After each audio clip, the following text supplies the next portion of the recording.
Welcome back to For the Love of Men. My name is Courtney Shand. I'm hosting with my dear friend, Brianna Mosier. And the intention of the show is to bring together men and women in harmony in partnerships that honor each other's masculine and feminine energetic core so that you can create healthy, thriving, polarized relationships. We have a juicy topic for this week, but before we dive in, I want to introduce you to my friend Bri, for those of you that are new. Bri, tell my new friends who you are and what you do. Your new friends. Yeah, we have new listeners. I love introducing new friends to new friends. It's so fun to me. Yes. Yeah. First of all, great job on the intro. Courtney and I were giggling a little before we got on because we were being too silly, and I'm having a hard time grounding because I feel quite giggly about it, but I've got it together. We'll include you guys in the blooper reel. We'll give you a blooper reel. My name is Bri. My magic in the world is helping powerful women scale soul-led businesses and attract in healthy, empowered masculine partners. So I do all things abundance, love, pleasure, healthy relationships. That's what I do. And it is so much fun. Yeah. Courtney. Zone of genius. Zone of genius. What is your magic in the world? Yeah. I would say my zone of genius is helping people find and create healthy partnerships, really empowering dynamics between men and women while they're dating, starting to learn how to show up as the healthiest version of you and also what to look for in a healthy potential partner. And once we kind of get those two going in the same direction, it is unstoppable. Yes. So good. Never better said. Thanks. Amazing. Yeah. So we have, like I said, a really juicy topic today. Basically all different scenarios of boundaries. Bri and I were kind of brainstorming beforehand of, we're both feminine energy coaches. That is our background. Yeah. We love it and adore it. And we also love and adore men. And sometimes there's a little collision where we have to kind of parse it out a little bit. And I think this is going to be that kind of topic. Yeah. Anything you want to preface that with? I think we just jump right into this. Go for it. Yeah. So maybe you should take the lead on this because this was your original concept. But Courtney and I like to study and read other feminine energy mentor teachings as well. And when we were talking about the episode, we were like, we need to bring up that a lot of these feminine energy teachings come from a wounded energy perspective. So what do you think about that, Court? I love your perspective on this. Yeah. So I like reading other people's perspectives because I want to find my own understanding, and I'm totally willing to hear someone else's perspective. But what I find, and what we were kind of parsing out here, is that feminine energy teaching can be creating more wounded feminine, not letting or not encouraging the wounded feminine to heal and rise. And we're both about empowered feminine energy. And really, before we met in a course that was all about empowered feminine energy and really helped us kind of clarify that.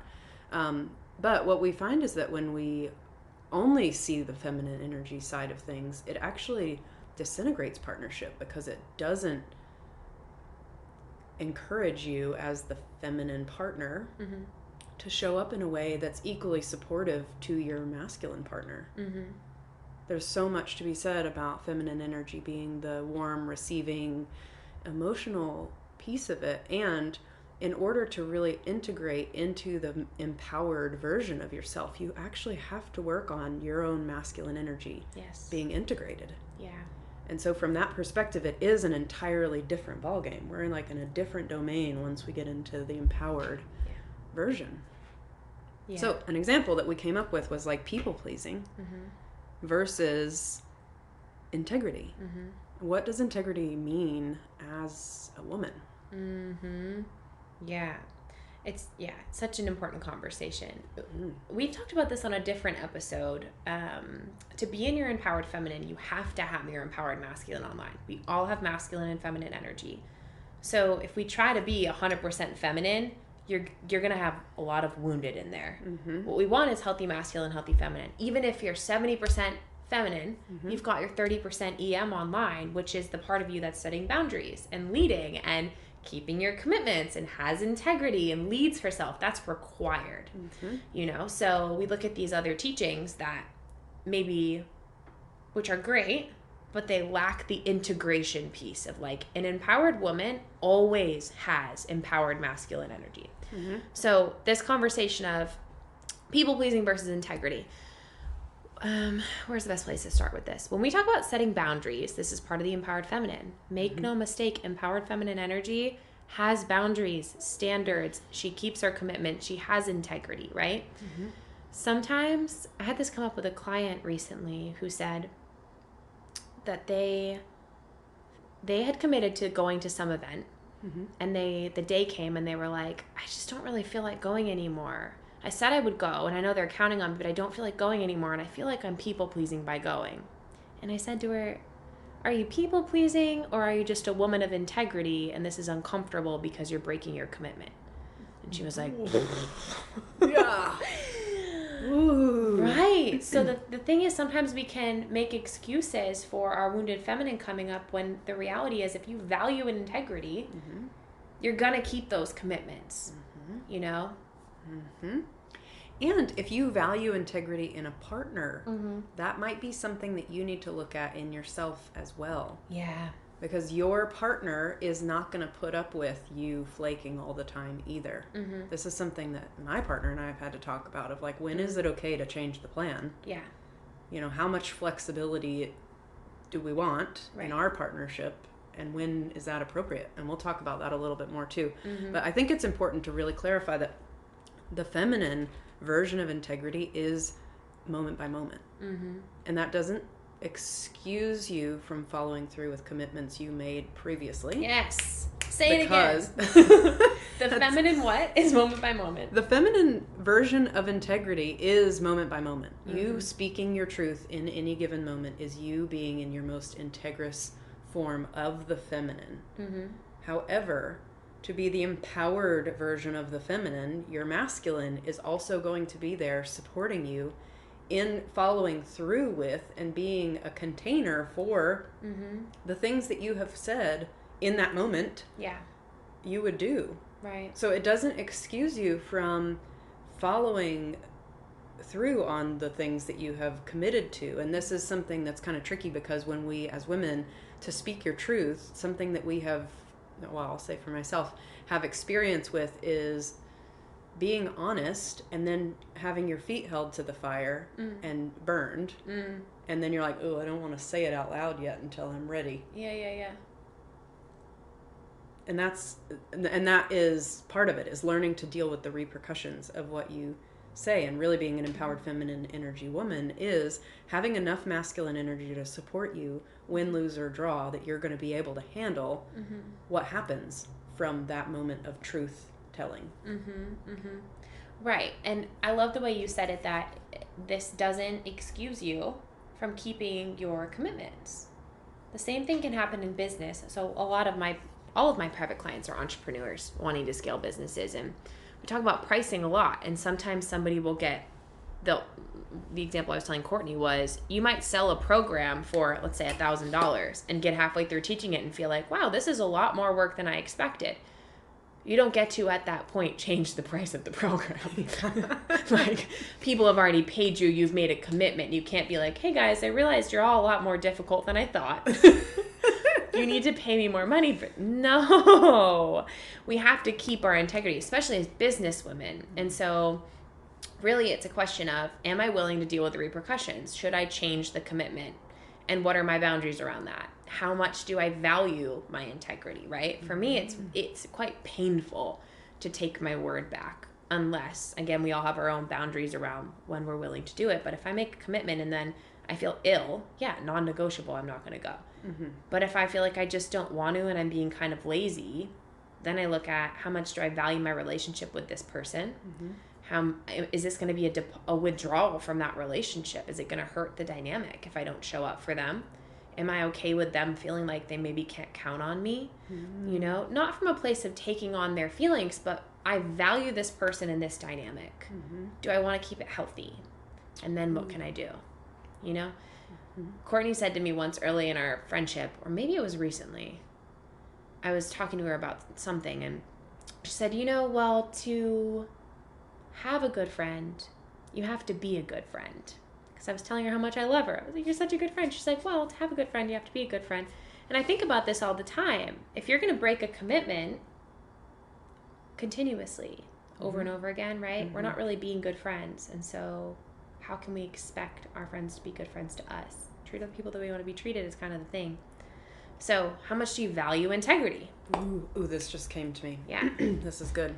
So the people-pleasing versus integrity thing, if you are afraid that you're people-pleasing, you aren't people-pleasing by showing up because you said so. You were people-pleasing 6 days ago when you agreed to do the thing. Yeah. Ooh, yes. That's where we need to clean it up. Mm-hmm. So if you're going to be a woman of integrity and still speak her truth, how truthfully were you speaking? And was there something that was keeping you from being honest in that moment?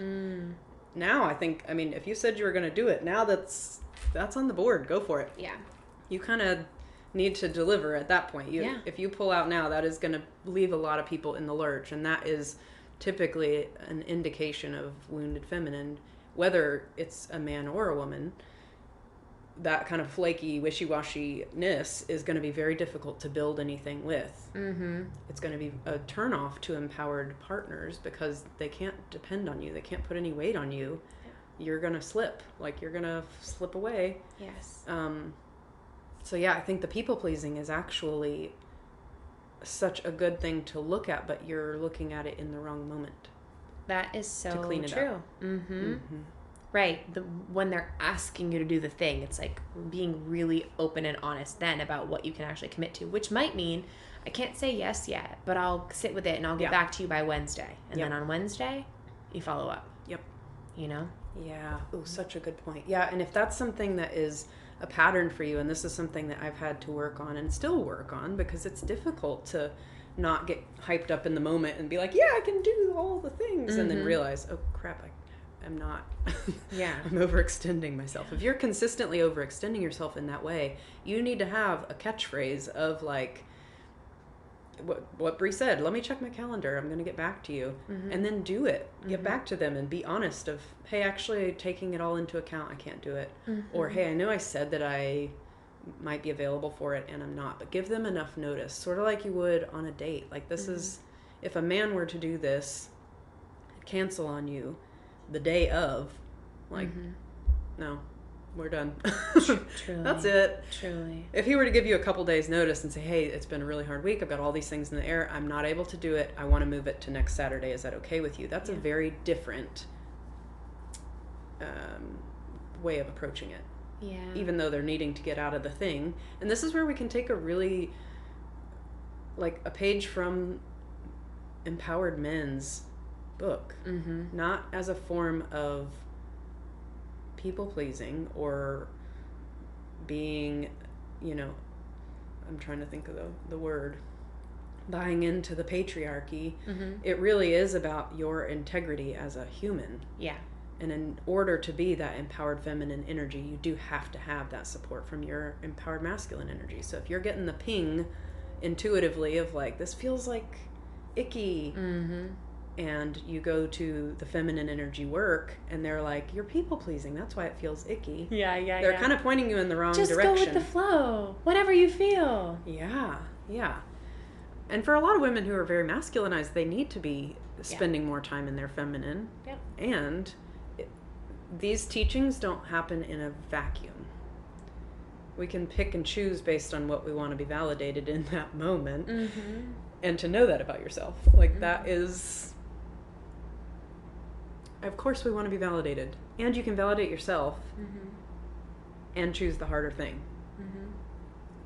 Yeah, you really just have to choose in that moment, where your integrity lies and what is acceptable to you. If Courtney and I had plans to record tonight and she's like, hey, I just got in a car accident, I can't come over. Yeah. That's not lack of integrity. That's just something happening, right? That's out of your control. But if it's I don't really feel like doing it, I said I would, blah, blah, blah, it's different. It's a different energy, and I think we all know when we're being honest with ourselves or not. Yeah. Yeah, and something that you're really good about is like, hey, I'm just like, I would love for you to come over, and I just want you to know that I'm kind of feeling like lower energy. I'm just sort of putzing around. Come on over. But I'm not going to be like, da da da da da. Right, you know? right. So that it gives the other person like an expectation. You've kind of set the expectation of like, let's do it. I'm still going to be here for it. And this is what I can offer. Yes, you just reminded me. When we go into this wounded feminine place of like, I'm going to commit and then not show up because I don't feel like it, la-da-da, we become very flaky. And you do that just in relationship, friendship, it's going to show up everywhere. We see it in business too. This kind of person who's like, said I would, but I don't want to. I don't know. Maybe I will. I don't want to. Okay, it's an hour before I'm going to cancel. That happens in business for them as well, where they're lacking any structure. They're lacking launch dates. They're lacking sales because of it, right? Because we need that structure. Your customers want to know that they can depend on you. Yeah. Imagine trying to run a business where the hours on the door said, whenever we feel like being here. Yeah. What? We said we'd be open today on Sunday, but we actually all don't feel like it. Sorry. It's like, what? You wouldn't be reliable. Eventually people would get tired of having to go to the door and see if, all right, are they open? Can they feed me? Yeah. They're unreliable, so we might not be able to go there. Maybe we'll, maybe we won't, you know? Yeah. Versus the structure and the consistency. It's not rigid. There's flexibility in it, but there is a level of people want to know that they can depend on you or your relationships will suffer. And like Courtney said, we wouldn't tolerate this from men. And yet a lot of teachings tell women that they get to do this, and you don't. And if this, I mean, you can if you want to, but just know that predominantly your energy is not being dispersed into empowered feminine. It's mostly wounded feminine at that point. Such a good point. Because you don't have your EM online who's telling you, what do you stand for? Can you keep your commitments? Can you keep your boundaries? Yeah. Ooh, such a good point. I think that's really the point that we wanted to make, is that it's not, like, it is still very feminine. It's just not empowered. Yeah. You're just lacking the empowerment part. Which is kind of, that's going to create its own world. Yeah. I have a hard time with when my wounded feminine comes online, I think that's when I judge myself the most. The part of me that's like non-committal, anxious, flaky, you know what I mean? Drama. She's just kind of exhausting. Difficult. She's difficult to be around. And you know, when other people are in their wounded feminine, they're difficult to be around. Yes. Yeah. If you need clarity, we have a whole episode on wounded versus empowered feminine energy. Yep. So go back. It's 5. Episode 5. Yeah, go back, listen to that. Yeah, it's definitely worth listening to. So, yeah. So all of that to say, what to be really aware of is, are you people-pleasing, or are you just out of integrity with what you said you would do? That we need to clarify this as a society with people-pleasing. It is not our excuse to just do whatever we want. Yeah. Because what happens when you are only taking the feminine energy teachings that talk about being, you know, feel your feelings in that moment. Yeah, you can't control the outcome. That's different. Feel your feelings and be honest in that moment. And if you're going to be in a partnership with someone, they actually need for you to be someone that shows up for them. Yeah. Otherwise, it's a dynamic like a hierarchy dynamic, because they're going to have to be parentified to pull you along when you're in your wounded feminine energy. That means that he is going to be over-expressing his masculine energy, and at some point he's going to feel wounded by that. Yep. And it is going to start showing up as wounded masculine energy, because it's not fair. It's just, it's not fair, and it's not sexy. Yeah. It's not attractive to an empowered masculine man. It's kind of creating a wobbly hierarchy dynamic. Like you said, it becomes parent-child. Yeah. Instead of partner-partner. Yep. Yeah, totally. Yeah. We originally, our insight for this podcast and our intention was to talk about boundaries. Yeah. And then we got into this whole nuanced conversation around people-pleasing versus integrity. Yeah. What do you think about boundaries in general? This is the part of us that's our EM, right? The part of us that sets boundaries, that leads, that keeps our word. So setting boundaries, what does that look like? Yeah. Well, I think that the way to set boundaries here is to start to kind of write this parent-child dynamic, you actually have to start seeing the other person as their most empowered self. Mm-hmm. And that's difficult for a lot of people, depending on how long that dynamic's been in place. That's going to be really difficult for you to see that the other person has masculine energy and is capable of doing the thing. Mm-hmm. And a lot of times it's actually flipped this way, where women are the ones that are pulling men along from their wounded feminine, and they're the ones having to do the planning, call the restaurant, make the reservations, do all the things. And what I tell women in that way, and also would tell men, is that the other person has a masculine energy for a reason. And the best thing you can do to create a little more balance in terms of making yourselves equal partners is to just see the other person's empowered masculine energy. Mm-hmm. You can call it forward, you can speak to it, you can activate it, but at the end of the day, you also have to trust that it is there and that they're capable. Mm-hmm. Totally. Anything to add to that? 'Cause yeah, I think that when we're setting boundaries, in general, like if you've decided I can't make this commitment and I feel okay about that, I'm in integrity with this, I'm not feeling well, or what, that'd be an easy one for me, right? I'm not feeling well, so I'm not going. You then get to say, hey, I can't come, I can't make it.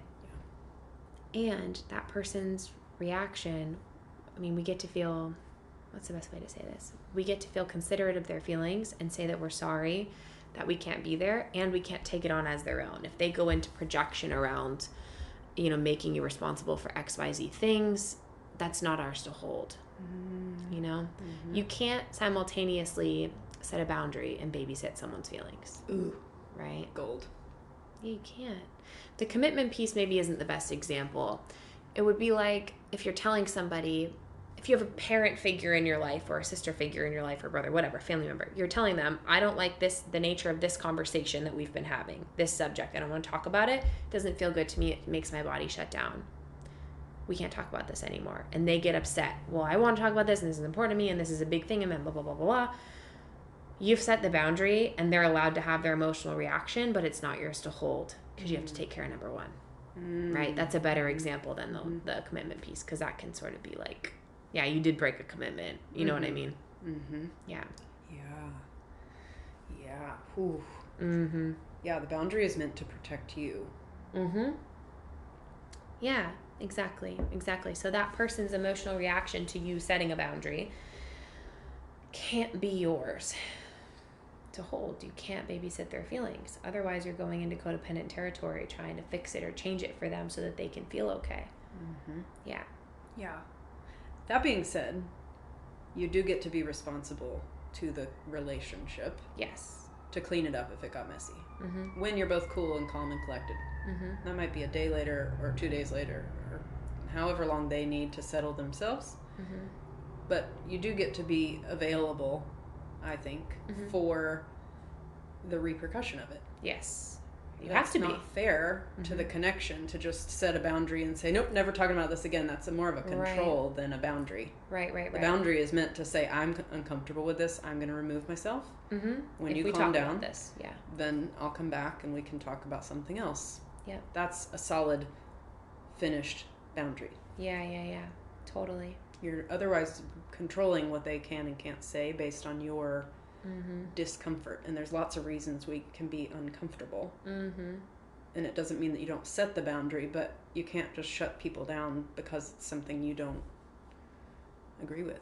To be a healthy container for the relationship, you do also have to have some follow through of that. Yeah, I know what you mean.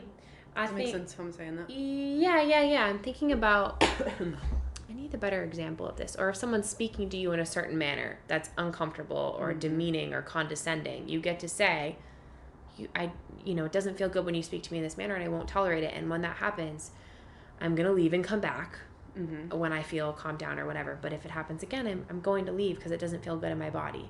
That person is allowed to feel however they want to feel when you set that boundary, but you have to take care of yourself. And I don't think that that's controlling. Just like a conversation, right? Like there's so much around COVID and the vaccine right now. Some people are needing to take that off the table. And I don't think anyone's entitled to bring it to the table if it's continually making you shut down and go into that place. I think you get to say, I'm not willing to have this conversation with you. I respect your opinion. You get to think however you want to think. We've talked about it. We don't agree. It is what it is. I'm going to remove myself when this comes up. Right? And that's just, you have to protect your own heart in those moments. Yeah. I don't know that that's control. I think that's just, no, I'm not available for this. Yeah. Yeah, that sounds really clean. I think the control would be kind of like we talked about in another episode, or maybe what we were talking about just together, is when you get to speak your truth, you drop this huge bomb on someone. Oh, yeah. And then you run away and call it a boundary. Yeah. That's very different. It's so funny. You don't get to blow up their town and run away. Yes. Yeah, so Kurt and I were talking about there's this archetype that can come out in women. How do I say this in a non-judgment? I don't want to be judgmental about it. Sometimes when we're learning how to use our voices, we can feel like, oh my gosh, I haven't been speaking my truth. I've been holding it all in. I need to speak more. And then we interpret that as, well, I get to speak my truth. I get to say whatever I want. This doesn't feel good, and I'm uncomfortable, and you make me feel this way, and I just need to get it out. Here it is. Yeah. And you spray all over them and walk away. Because in the name of quote unquote speaking your truth. And it's like, well, that's not healthy communication at all. Yeah. That's not you setting a boundary or standing up for that's just spewing on somebody. Instead of saying, I'd like to talk about what's been coming up for me around this. Yeah. Here's how I'm feeling, without bringing the you word, like you make me feel and you do this and you do that. But when these things happened, I felt this way. There's such an art to communicating how you feel. It's not an excuse to just spew on somebody. Just like it's not an excuse to forego your commitments. So you guys, if you're noticing, the common theme is this wounded feminine thread that thinks she's being empowered feminine, which lives in all of us, by the way. I've definitely had these moments too. Oh, yeah. And I've wrestled with it internally. Where is the line for me? What is integrity for me? Yeah. Because when the wounded feminine is activated, the wounded masculine is never far behind. Yeah, it's so true. That's really what's happening when women think that they're being an empowered feminine, and they're like, I'm going to speak my truth, and I don't care if you think I'm a bitch. What you've done is you have just integrated the wounded masculine. Yeah. You didn't bring your empowered masculine energy online. You just brought the wounded masculine and then threw it on me. Yes. Whoa, hey. Yeah. I get to have a reaction to that. That's not healthy. And as an empowered feminine energy woman, you can come back and say, okay, let's talk it out. Yeah. Let's create some space to have a clean connection rebuilt. Yeah, because your feelings do matter. Your opinion matters. Your truth matters. But I mean, I assume you'd feel the same way. There's a way to share that's clean, where you're not projecting onto people and giving them the raw, all the jagged edges of what you've been thinking, the things you really shouldn't say out loud.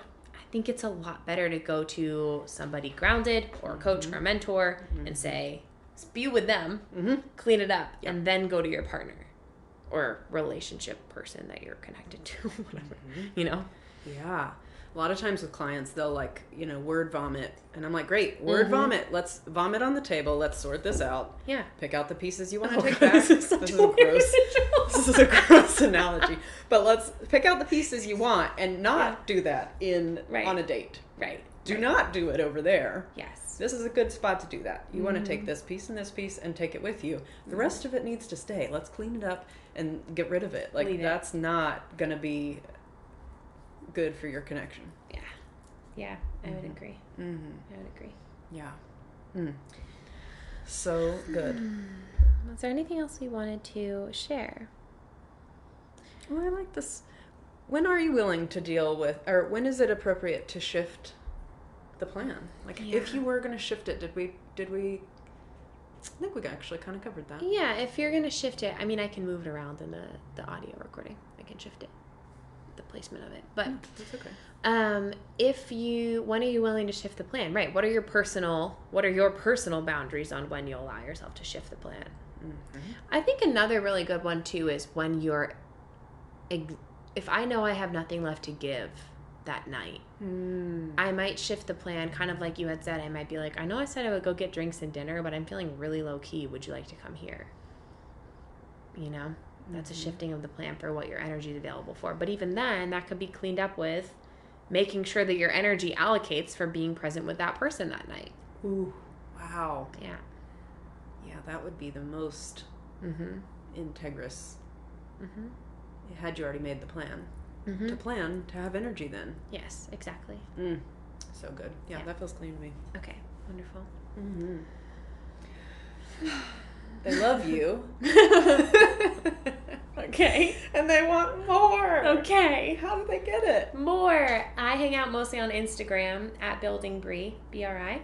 And I love the Instagram story. I share all my program announcements there. I also have a website, buildingbri.com. That's in the show notes for you as well. And if you're wanting more, gosh, when is this going to come out? I guess by the time this comes out, I'll have one-to-one coaching open. That will be what I have going on. So if you are a woman wanting to scale her business, attract empowered masculine partners, bring your pleasure back online, let me know. We can do some one-to-one work. Courtney, what about you? Yes. I hang out more on Facebook than Instagram. But I do have one-on-one spots available as well. And also couples.